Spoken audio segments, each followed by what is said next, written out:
आज के इस ऐतिहासिक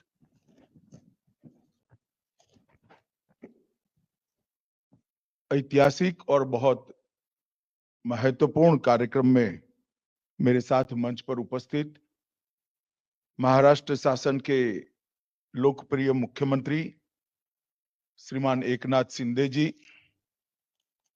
महाराष्ट्र शासन के उप मुख्यमंत्री श्री देवेंद्र फडणवीस जी, श्रीमान चंद्रकांत दादा पाटिल जी, महाराष्ट्र के मंत्री महोदय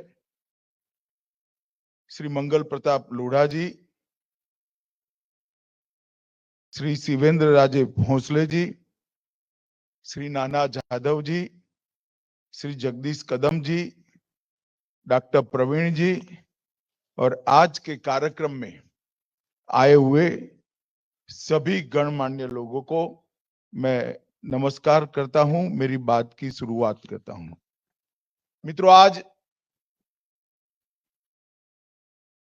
पूरे देश के और विश्व भर में शिवाजी के जीवन से संदेश लेकर प्रेरणा लेने वाले सभी शिव भक्तों के लिए बहुत महत्वपूर्ण दिन है, बहुत ऐतिहासिक दिन है, क्योंकि आज शिव जयंती भी है और आज यहाँ पर बाबा साहेब पुरंदरे का स्वप्न को जमीन पर उतरता हुआ देखने का भी दिन है, जिससे कई सालों तक महाराज छत्रपति शिवाजी महाराज के यशोगान को यह भूमि करती रहेगी। और मेरे लिए, मेरे जैसे व्यक्ति के लिए ये सौभाग्य का पल है कि ये ट्रस्ट ने इस महत्वपूर्ण काम के लिए मुझे जुड़ने का मौका दिया और मेरे लिए ये बहुत सौभाग्य की बात है। मित्रों, आज ये कार्यक्रम के लिए इससे अच्छा दिन कोई हो नहीं सकता था। शिव सृष्टि के प्रथम चरण का लोकार्पण कल से सारे लोग इसको देखेंगे और लोकार्पण के लिए शिव जयंती से बड़ा कोई दिन हो नहीं सकता था। आज इस कार्यक्रम की शुरुआत में मैं छत्रपति शिवाजी महाराज को कोटि कोटि प्रणाम कर कर उनके देश के लिए, धर्म के लिए, स्वराज के लिए, स्वभाषा के लिए उनका जो योगदान है उसको भी मैं प्रणाम कर कर, वंदन कर कर मेरी बात की शुरुआत करना चाहता हूं।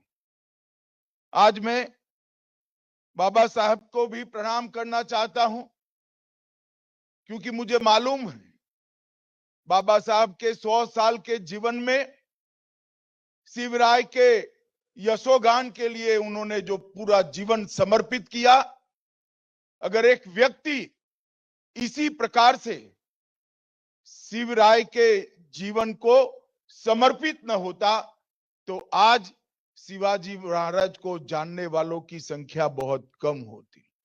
समग्र देश के अंदर घूम घूम कर शिवाजी महाराज के जाने हुए अनजान कई प्रकार के जीवन के प्रसंग को शिव साहिर बाबा साहेब ने जनता के सामने रखा। उनके जीवन के उत्तुंग से उत्तुंग शिखरों से जनता का परिचय कराने का काम बाबा साहेब पुरंदरे ने किया। मैं गुजरात में था, जानता राजा का गुजरात के हर जिले में कार्यक्रम उस वक्त के गुजरात के मुख्यमंत्री और आज देश के प्रधानमंत्री ने बाबा साहब को विनंती कर कर कराया था। उस वक्त मैंने गुजरात के 8 जिलों में जानता राजा के नाटक के साथ में गया था। उस वक्त युवा जिस प्रकार से शिवाजी महाराज की जय के नारे लगाते थे, कार्यक्रम शुरू होने के पहले और कार्यक्रम समाप्त होने के बाद वो दोनों की तीव्रता में 3 से 4 गुना अंतर होता था। आते थे तो एक नाट्य रूपांतर देखने के लिए और जाते थे शिवाजी महाराज के अनन्य भक्त बनकर। ये इतना बड़ा कार्यक्रम पूरे देश भर के जिले जिले में लेकर वो घूमे और आज बाबा साहेब है नहीं, परंतु उनका स्वप्न साकार होने जा रहा है। मैं ट्रस्ट के सभी ट्रस्टियों का मनपूर्वक अभिनंदन करना चाहता हूं कि आपने इस काम को आगे बढ़ाने का फैसला लिया है। और एकनाथ जी ने कहा काम रुकेगा नहीं। एकनाथ जी, मैं और आप क्या होते हैं, ये ईश्वरीय काम है। शिवराय की प्रतिष्ठा ही ऐसी है कि ये काम कभी रुकने वाला नहीं, ये काम आगे ही बढ़ने वाला है और एक काम ये ईश्वरीय काम। मित्रों, आज मैं यहां पर आया हूं तब हिंदी कवि मैथिली शरण गुप्त ने श्री रामचरित्र के बारे में एक बात कही थी। मैं आज शिव छत्रपति के बारे में इसको जोड़कर कहना चाहता हूं। उन्होंने कहा, राम तेरा चरित स्वयं ही काव्य है, कोई कवि बन जाए ये तो सहज संभाव्य है।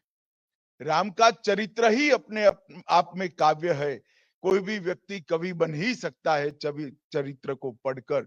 शिवराय का जीवन ही एक ऐसा संदेश है जो आज भी कश्मीर से कन्याकुमारी और द्वारका से कलकत्ते तक, गंगा सागर तक सभी लोगों को प्रेरणा देता है, सभी लोगों को प्रेरित करता है। और ये शिवाजी महाराज का जीवन चरित्र बाबा साहेब पुरंदरे से शिव साहिर बाबा साहेब पुरंदरे का नाम में जो परिवर्तित हुआ, इसमें बाबा साहेब पुरंदरे का बहुत बड़ा योगदान है। शिव स्तुति करना अलग बात है, शिवाजी महाराज के जीवन को, उनके कर्तृत्व को अनेक जगहों पे बिखरे हुए इनके जीवन के 50 साल एकत्रित करना, अधिकृत दस्तावेजों का संकलन करना, दुनिया भर से, मैं बहुत सोच समझकर शब्द प्रयोग करता हूं, दुनिया भर से भिक्षा मांगकर दस्तावेजों को एकत्रित करना और एक शिव चरित्र का इतिहास नई पीढ़ी के लिए तैयार करना, वो बाबा साहेब ने इस देश पर बहुत बड़ा उपकार किया है। मित्रों, आज मैं एक ऐसे व्यक्ति ने क्या ऐसा उत्तुंग कार्य, इसका लोकार्पण में मैं हिस्सेदार हुआ हूं, इसका भी मुझे बहुत आनंद भी है और मैं गर्व भी महसूस करता हूं। बाबा साहब ने अपने जीवन में गोवा मुक्ति संग्राम, दादरा नगर हवेली मुक्ति संग्राम, दीव दमन मुक्ति संग्राम, इस सब में जुड़कर एक यशस्वी योगदान दिया। एक देशभक्त के नाते इनका एक कर्तृत्व था, मगर बाबा साहब पुरंदरे के जीवन के सारे काम एक और छत्रपति शिवाजी महाराज का यशोगान एक और, ये काम बहुत भारी किया, इसका पलड़ा बहुत भारी है। मित्रों, आज यहाँ पर 4 चरण में से पहला चरण समाप्त हुआ है। 438 करोड़ का ये प्रोजेक्ट बनाया है, बड़े साहस के साथ बनाया है, मगर मुझे पूरा विश्वास है कि प्रोजेक्ट निश्चित रूप में तय किए हुए टाइम टेबल में ही समाप्त होगा, इसका मुझे पूरा भरोसा। प्रथम चरण में देख कर आया हूं, पहले चरण में 60 करोड़ की लागत से शिवाजी महाराज के जीवन के अनेक घटनाओं को संजोने का प्रयास किया है। 3D मॉडल में शिवकालीन दुर्गों का सफर, शिव राज्याभिषेक का प्रसंग और महाराज शिवाजी महाराज का आगरा और मुगलों की चुंगल से निकलना, ये कई प्रसंगों को एक साथ यहां पर संजो कर रखा है। कई लोग पढ़ते नहीं है शिवाजी महाराज का जीवन चरित्र, सब लोग पढ़ पाए संभव भी नहीं, उपलब्धता भी नहीं होती है, मगर यहां जो आएगा वो शिवाजी महाराज के जीवन को तो जानकर जाएगा ही जाएगा, शिवाजी महाराज के संदेश को भी लेकर जाएगा। क्योंकि मैं मानता हूं महाराज छत्रपति शिवाजी महाराज ये कोई नाम नहीं है, एक विचार है। ये विचार है स्वधर्म के लिए जीने का, ये विचार है स्वभाषा के लिए जीने का, ये विचार है स्वराज के लिए हमेशा जान को बलिदान करने की तत्परता दिखाने का। ये विचार को यहां से युवा पीढ़ी प्राप्त कर कर जाएगी, इसका मुझे भरोसा है। 1967 में अप्रैल माह से सातारा की राजमाता सुमित्रा राजे भोसले श्रीमंत छत्रपति प्रताप सिंह महाराज के मार्गदर्शन में बाबा साहेब पुरंदरे द्वारा सातारा में प्रतिष्ठान की स्थापना की गई और तब से पूरे देश भर में बाबा साहेब ने 12,000 से ज्यादा शिव व्याख्यान किए, 1200 से ज्यादा जानता राजा महानाट्य के प्रयोग किए और उसमें से जो कुछ मिला ये यहाँ पर लगाकर ये पूरे भारत को संदेश देने की एक बहुत बड़ी जगह बनाई है। और मैं शायद आया न होता, सुना होता तो मैं मान नहीं सकता था।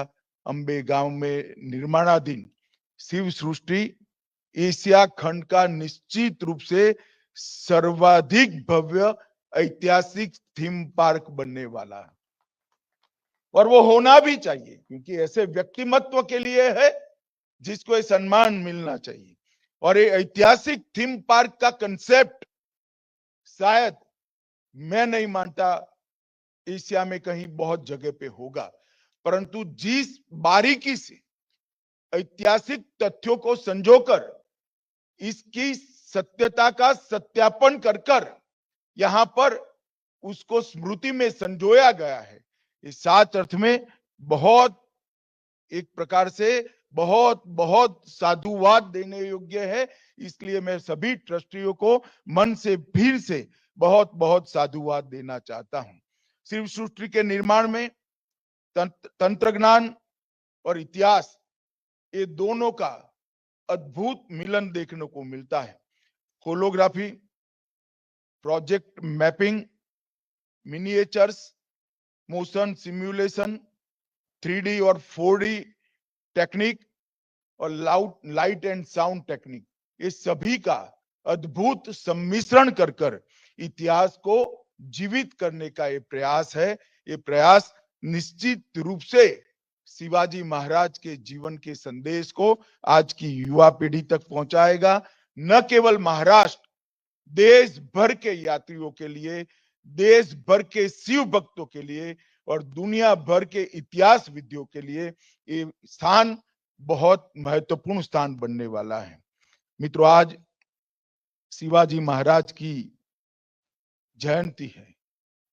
मैं शिवाजी महाराज के लिए बोलना और इतने कम समय में बोलना वो संभव है, मगर शिवाजी महाराज का हमारे देश के इतिहास में एक बहुत बड़ा योगदान है। अगर शिवाजी महाराज न होते तो क्या होता? इतिहास कभी किंतु परंतु के आधार पर नहीं चलता। घटी हुई घटनाओं के आधार पर इतिहास लिखा जाता है, परंतु कल्पना तो की ही जा सकती है। मैं कल्पना करूंगा तो ढेर सारे लोग मेरी कल्पना पर ढेर सारी प्रतिक्रिया देंगे। यशवंतराव चौहान जी का एक वाक्य रिसर्च करते करते मेरे पढ़ने में आया है, मैं आपके सामने कहना चाहता हूं कि छत्रपति शिवाजी महाराज अगर नहीं होते तो भारत क्या क्या होता वो सारी दुनिया को पता है। पाकिस्तान की बॉर्डर ढूंढने के लिए बहुत दूर जाना नहीं पड़ता, शायद मेरे आपके घर के बाहर ही पाकिस्तान की बॉर्डर मिल जाती। मैं इस पर टिप्पणी करना नहीं चाहता, मैंने कोट अनकोट यशवंतराव चौहान जी का वाक्य कहा है, परंतु मैं इतना जरूर कहना चाहूंगा कि शिवाजी महाराज का जीवन एक सत्ता लालसा से प्रेरित जीवन नहीं था। शिवाजी महाराज का जीवन 100 सालों से अधिक सालों से किए गए अत्याचार के सामने विद्रोह और संघर्ष करने का जीवन था। शिवाजी महाराज का जीवन स्वधर्म के प्रति निष्ठा के साथ, अपनी निष्ठा के साथ स्वधर्म के लिए संघर्ष करने का जीवन था। शिवाजी महाराज का जीवन स्वभाषा को महिमा मंडित करने का था और शिवाजी महाराज का जीवन स्वराज को स्थापित करने का था। स्वराज को स्थापित कर कर उन्होंने पूरे उस कालखंड की दुनिया में एक संदेश भेजा था कि हिंदुस्तान पर इस प्रकार से कोई अत्याचार नहीं कर सकता, हिंदुस्तान की जनता को आप अपमानित नहीं कर सकते और हमें ये दैवत है, एक कौवत है कि इन अत्याचारों का हम सामना करेंगे, लड़ेंगे, मरेंगे, परंतु स्वराज प्राप्त कर कर रहेंगे। और शिवाजी महाराज का ये संदेश, शिवाजी महाराज का ये विचार उनके बाद भी सन 57 तक 1857 तक दिखाई पड़ा। मित्रों, जो शुरुआत शिवाजी महाराज ने अपने जीवन में स्वराज की छोटी सी लड़ाई से शुरू की, 50 साल की आयु में एक बहुत बड़ा साम्राज्य बनाने का प्रयास किया, राज्याभिषेक भी हुआ, छत्रपति भी बने, हिंदवी स्वराज की स्थापना भी हुई, परंतु इसका परिणाम आने वाले सालों में क्या है? 1680 के बाद क्या हुआ? 1680 के बाद शिवाजी के विचार की यात्रा रुकी नहीं। 1680 के बाद भी शिवाजी महाराज की यात्रा को आगे बढ़ाते गए। उनके बाद छत्रपति संभाजी महाराज, छत्रपति राजाराम, महारानी ताराबाई, छत्रपति साहू पहले, छत्रपति रामराज, ये परंपरा आगे बढ़ी और पेशवाओं ने भी इस परंपरा को 1713 से लेकर 1818 तक पहुंचाया।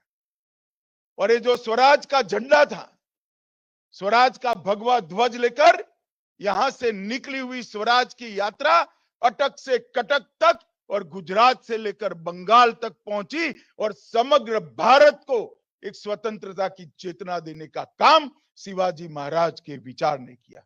मित्रों, बहुत बड़ी कठिन लड़ाई थी और कहीं पर भी ये साम्राज्य विस्तार के लिए नहीं हुई। मैं उदाहरण दे सकता हूं, गुजरात मुगलों के ताबे में था, गुजरात जीता गया, वहां गायकवाड़ को प्रस्तापित किया गया, साथ में ही राजस्थान था, वहां राजपूताना था, वहां कोई नहीं गया। अटक, कटक, बंगाल, ये सभी उस वक्त के मुगल साम्राज्य के हिस्से थे, जिसको शिवाजी महाराज ने शुरू की हुई स्वराज की लड़ाई ने इसको स्वतंत्र करने का काम किया और आगे बढ़ाने का काम किया। मित्रों, मैं आज फिर से एक बार कहता हूं कि उन्होंने चालू की हुई स्वराज की लिए संघर्ष आज भी चालू है। स्वराज, स्वधर्म और स्वभाषा, इस पे लिए उनका आग्रह इतना था कि हर चीज पर ये झलकता था। और शिवाजी महाराज की मुद्रा इसीलिए संस्कृत में बनाई गई और शिवाजी महाराज ने पंचांग शुद्धि के लिए भी ढेर सारे काम किए। स्वराज का मतलब क्या है? सिर्फ शासन बदलना नहीं है। स्वराज का मतलब है अपने विचारों से, अपनी संस्कृति से, अपने खुद के धर्म के आधार पर ये शासन चले और उन्होंने पंचांग शुद्धि शिवाजी महाराज ने कराई और करण कौस्तुभ संस्कृत ग्रंथ इसके लिए लिखा गया। संभाजी महाराज को भी उन्होंने संस्कृत सिखाने का प्रयास किया। संभाजी महाराज ने भी बुद्ध भूषण नाम का संस्कृत ग्रंथ भी लिखा और सबसे पहले राज्य व्यवहार का कोश, शासकीय भाषा यहां पर बनाने का प्रयास अगर किसी ने किया तो शिव छत्रपति ने किया। 1400 शब्दों का एक कोश, जिसके अंदर पहली बार शासन में न्यायाधीश, सिंहासन, दुर्ग, द्वीप, इस शब्दों की शासकीय व्याख्या करने का काम किया गया और पहली बार लंबे समय के बाद हमारी स्वभाषा में शासकीय शब्दकोश अगर किसी ने बनाया तो शिवाजी महाराज ने। मुगलों और परकीय आक्रांताओं के शासन में अनेक मंदिरों को तोड़ा गया। पिछले सप्ताह ही प्रमोद सावंत जी ने गोवा में सप्तकोटेश्वर मंदिर का पुनर्निर्माण किया। वो सप्तकोटेश्वर मंदिर को शिवाजी महाराज ने ही उसको पुनर्निर्माण किया था, आज उसका फिर से जीर्णोद्धार हुआ है। इसी तरह से दक्षिण के दिग्विजय के प्रवास में तिरुवन्नमलाई में अरुणाचल शिव मंदिर का भी जीर्णोद्धार किया गया। उन्होंने ढेर सारे मंदिर को सामने बड़े बड़े द्वार बनाए और एक प्रकार से जो विध्वंस उस वक्त फैलाया गया था, कुछ टीका करे बगैर उन्होंने अपनी कृति से उसको रिपेयर करने का काम किया। और शिवाजी महाराज से लेकर बाजीराव, नाना साहेब, माधवराव और अंत में पुण्य श्लोक अहल्याबाई, ये परंपरा चालू रही और ढेर सारे मंदिरों की पुनर्निर्मित की यात्रा शुरू हुई। वो पुनर्निर्मित भी शिवाजी महाराज ने शुरू की थी और आज हमारे देश के प्रधानमंत्री भी इसको आगे बढ़ा रहे हैं। प्रभु श्री राम का मंदिर भी बन रहा है, काशी विश्वनाथ का कॉरिडोर भी बना है, सोमनाथ भी सोने का हो रहा है और कई सारे मंदिरों का उद्धार करने का काम भारतीय जनता पार्टी की सरकार और हमारे प्रधानमंत्री कर रहे हैं। मित्रों, शिवाजी महाराज ने स्वराज का उद्देश्य भी बहुत स्पष्ट कर दिया था। पहली बार जो भारतीय इतिहास के अभ्यासु लोग होंगे और भारतीय परंपरा में शासन व्यवस्था का जिसने अभ्यास किया होगा, पहली बार बहुत लंबे कालखंड के बाद अष्ट प्रधान मंडल की कल्पना को शिवाजी महाराज ने चरितार्थ किया। स्वराज के बाद सुराज की दिशा में भी उन्होंने बहुत बड़ा काम किया। पेशवा, अमात्य, मंत्री अथवा वाकिया, सचिव अथवा चिटनीस, सुमंत अथवा दबीर, सेनापति, पंडित राव और न्यायाधीश, ये 8 विभागों में शासन को उन्होंने बांटा और शासन के सूत्रों को लिपिबद्ध करने का काम बहुत समय के बाद शिवाजी महाराज के नेतृत्व में हुआ और इसी से हमें मालूम पड़ता है कि कितनी बारीकी से स्वराज के साथ साथ सुराज की कल्पना की। पंडित राव और न्यायाधीश छोड़कर सारे लोगों को युद्ध में जानना पड़ता था और 3 मंत्रियों वाकिया, पेशवा और सचिव को कलेक्टर बनाकर दूसरी जगह पे भी भेजते थे। और शिवाजी महाराज हमेशा से फ्रंट पर जाकर लड़ने वाले योद्धा रहे, साहसी राजा थे। कई इतिहास में ऐसे उदाहरण हैं, राजा कभी फौज लेकर आगे नहीं गए।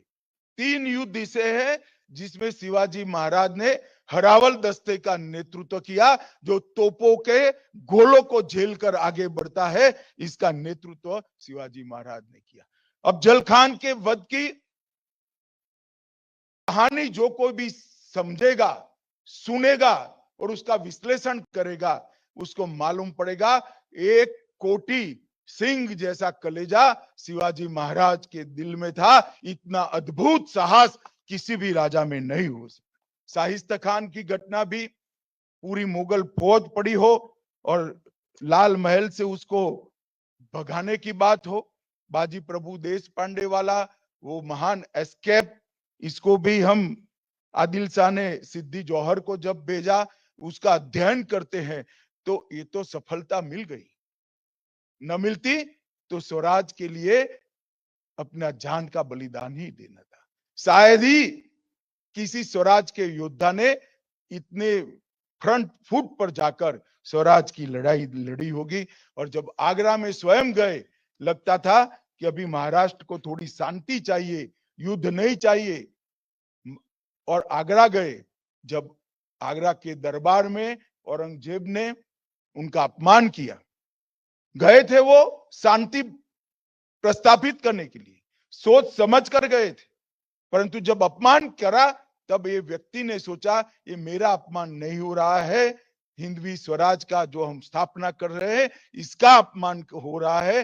वो रूट कर वहां से बाहर आए, जेल में भी गए और औरंगजेब के दुर्दांत शासन की आंख में धूल झोंककर सफलतापूर्वक वो और संभाजी राजे दोनों बाहर निकला। मित्रों, एक जीवन में इतने सारे ऐसे प्रसंग जो शायद कोई दूर से पढ़े तो फिल्मी लगे, सच न लगे, ऐसे प्रसंगों को जीने वाला ये जीवन था। और उन्होंने शिव मुद्रा का अंतिम वाक्य समझने जैसा है कि स्वराज का उद्देश्य क्या है। शिव मुद्रा का अंतिम राज्य वाक्य है, ऐसा मुद्रा भद्राए राजते। इसका मतलब है ये मुद्रा लोक कल्याण के लिए काम में आने वाली मुद्रा है। राज्य का उद्देश्य लोक कल्याण का है, उपभोग का नहीं। और उन्होंने इस दुनिया के सभी शासकों के लिए एक उदाहरण प्रस्तावित किया कि उपभोग शून्य स्वामी कैसा हो सकता है। स्वयं तो राजा थे, छत्रपति थे, मगर कभी महलों में नहीं रहे, किलों में रहे। स्वयं हर बारिश के 4 महीने छोड़कर हर बार एक सवारी लेकर निकले और हिंदवी स्वराज को फैलाते गए। और उपभोग शून्य स्वामी, राज्य के धन का अपने लिए कदापि उपयोग न करने वाला स्वामी कैसा होता है, राजा कैसा होता है, उसका उदाहरण शिवाजी महाराज ने हमारे सामने रखा है। अब शिवाजी महाराज ने किसानों के लिए सिंचाई और कृषि कर डालकर उनके कल्याण की अनेक योजनाएं को लागू कर देश की अर्थनीति, ग्राम आधारित अर्थनीति का भी नींव डालने का काम किया। उनके समय में महाराष्ट्र में पूरी संत परंपरा का सम्मान भी हुआ, संवर्धन भी हुआ, संरक्षण भी हुआ। और इनका एक बहुत बड़ा योगदान माना जाएगा कि उन्होंने मराठा नौसेना के संस्थापक राजा के नाते इतिहास में अपना स्थान दर्ज कराया है।